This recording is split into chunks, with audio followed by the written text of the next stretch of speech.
पापा ऑफिस में पहुंचे ही थे कि स्कूल से फोन आया।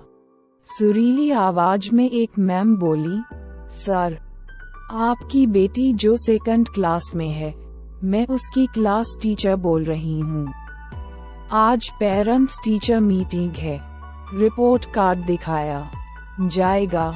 आप अपनी बेटी के साथ टाइम से पहुँचें। बेचारे पापा क्या करते। आदेश के पाबंद तुरंत छुट्टी लेकर घर से बेटी को लेकर स्कूल पहुंच गए। सामने गुलाबी साड़ी पहने, छोटी सी बिंदी लगाए, नई उम्र की, गोरी सी लेकिन बेहद तेज मैम बैठी थी। पापा कुछ बोल पाते कि इससे पहले लगभग डांटते हुए बोली, आप अभी रुकिए, मैं आपसे अलग बात करूंगी। पापा ने बेटी की तरफ देखा और दोनों चुपचाप पीछे जाकर बैठ गए। मैम बहुत गुस्से में लगती हैं, बेटी ने धीरे से कहा, तुम्हारा रिपोर्ट कार्ड तो ठीक है। उसी तरह पापा भी धीरे से बोले, पता नहीं पापा, मैंने तो देखा नहीं। बेटी ने अपना बचाव किया। मुझे भी लगता है आज तुम्हारी मैम तुम्हारे साथ मेरी भी क्लास लेंगी। पापा खुद को तैयार करते हुए बोले। वो दोनों आपस में फुसफुसा ही रहे थे कि तभी मैम खाली होकर बोली, हाँ, अब आप दोनों भी आ जाए। पापा किसी तरह उस शहद भरी मिर्ची सी आवाज के पास पहुंचे और बेटी पापा के पीछे छुपकर खड़ी हो गई। मैम देखिए, आपकी बेटी की शिकायत तो बहुत है, लेकिन पहले आप इसकी परीक्षा की कापियां और रिपोर्ट देखिए और बताइए इसको कैसे पढ़ाया जाए। मैम ने सारांश में लगभग सारी बात कह दी। मैम पहले इंग्लिश की कॉपी देखिए, फेल है आपकी बेटी। पापा ने एक नज़र बेटी को देखा जो सहमी सी खड़ी थी, फिर मुस्कुरा कर बोले, मैम, अंग्रेजी एक विदेशी भाषा है। इस उम्र में बच्चे अपनी ही भाषा नहीं समझ पाते। इतना मैम को चिढ़ने के लिए काफी था। मैम, अच्छा, और ये देखिए, ये हिंदी में भी फेल है। क्यों?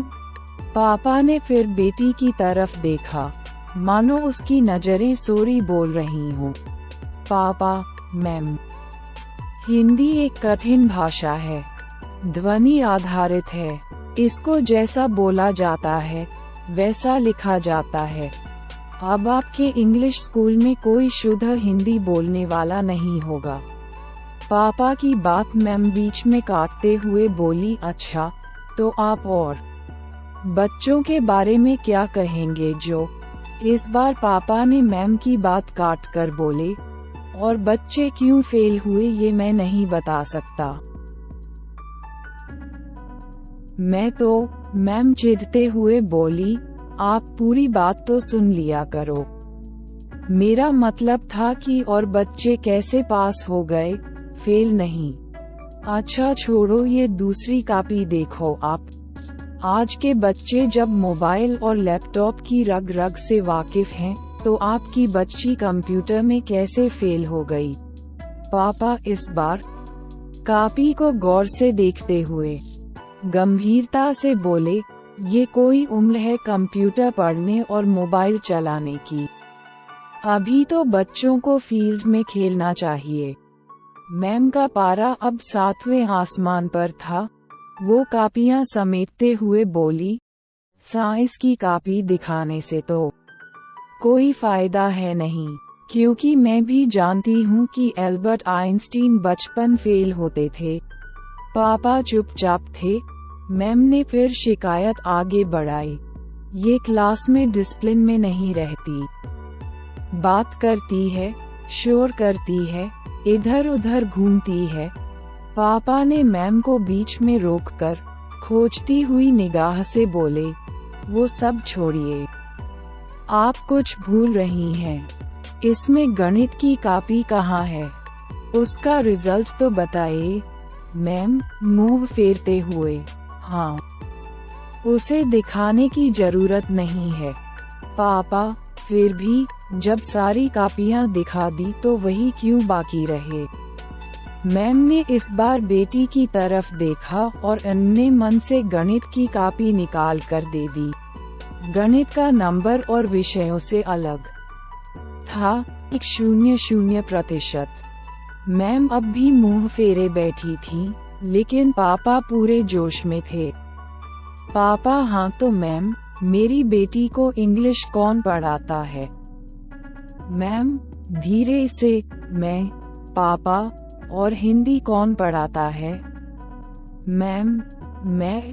पापा और कंप्यूटर कौन पढ़ाता है? मैम वो भी मैं। पापा अब ये भी बता दीजिए कि गणित कौन पढ़ाता है? मैम कुछ बोल पाती, पापा उससे पहले ही जवाब देकर खड़े हो गए और बोले, मैं। मैम झेपते हुए, हाँ पता है पापा। तो अच्छा टीचर कौन है? दोबारा मुझसे मेरी बेटी की शिकायत मत करना, बच्ची है, शरारत तो करेगी ही। मैम तिलमिला कर खड़ी हो गई और जोर से बोली, मिलना तुम दोनों आज घर पर, दोनों बाप बेटी की अच्छे से खबर लेती हूँ।